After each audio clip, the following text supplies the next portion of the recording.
Hello and happy Finally Friday from Radically Rational and radicallyrational.com. I don't know about you, but for my money, there is nothing more entertaining than watching and listening to Republicans screaming at each other about who is and who isn't a Christian. That's the best part of the Iowa State Fair. That's even better than whack-a-mole. That's entertainment.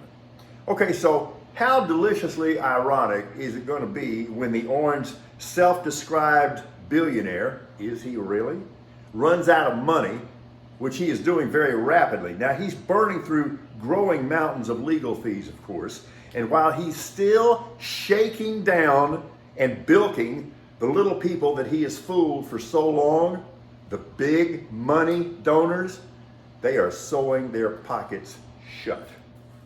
Question for you.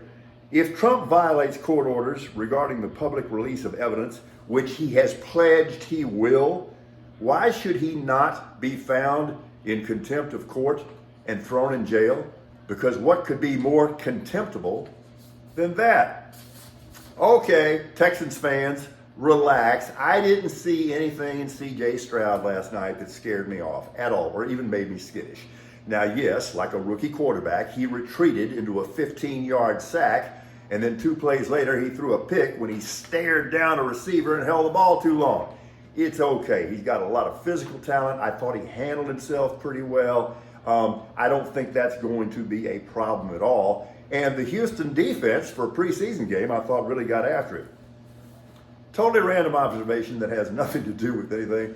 But I had forgotten what a big arm Seattle backup quarterback Drew Lock has. Well, watched him last night. Drew Lock got a big arm. Dang.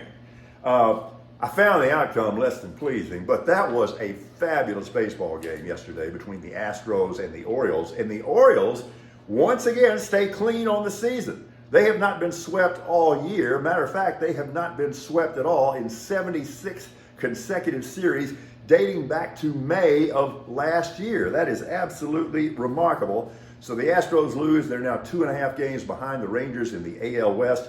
Home tonight to face the Angels as Verlander makes his first start at Minute Maid since returning to H-Town. Marquee names aplenty atop the leaderboard after the first round of the FedEx St. Jude in Memphis. You got Spieth, you got Scheffler, you got McIlroy, that'll play. Now, Rory hit some great shots Thursday. He carded a 3-under 67, but his best shot was a verbal one that he aimed at Phil Mickelson. Now, I'm sure you've heard about this. A new book claims that Lefty attempted to place a $400,000 bet on the 2012 U.S. Ryder Cup team, of which he was a member. You're not supposed to do that. So, when asked about the allegation, McIlroy just smiled and said that he, meaning Mickelson, will be able to bet legally on the Ryder Cup this year since he's not going to be a part of it. It's in the hole! Yeah! Niners quarterback Brock Purdy says he's almost 100% as he recovers from that elbow surgery. Now, Niners coach Kyle Shanahan revealed yesterday that if they had somehow found a way to piece it together and win the NFC Championship game over the Eagles, that what they would have had to do is bring Phillip Rivers out of retirement. Interesting. Who would have thought ever that the Mountain West Conference would be in a position of power? But it's in great position to acquire any or all of the 4 remaining Pac-12 teams, including Cal, Stanford, Oregon State, and Washington State. I'm really wondering why this growing football gambling scandal at Iowa and Iowa State isn't getting more attention. This is beyond alarming. 4 more Cyclones and 3 more Hawkeyes are now implicated as of yesterday. Brett Favre still faces civil litigation for his alleged role in siphoning off welfare funds in Mississippi. The state Supreme Court Thursday refused to remove Favre as a defendant. Finally, this is difficult.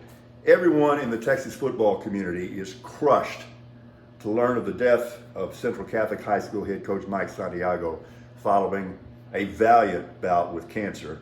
Mike was also the first head coach of the then new football program at UIW back in 2009. Forever first. I and many others will sorely miss our good friend.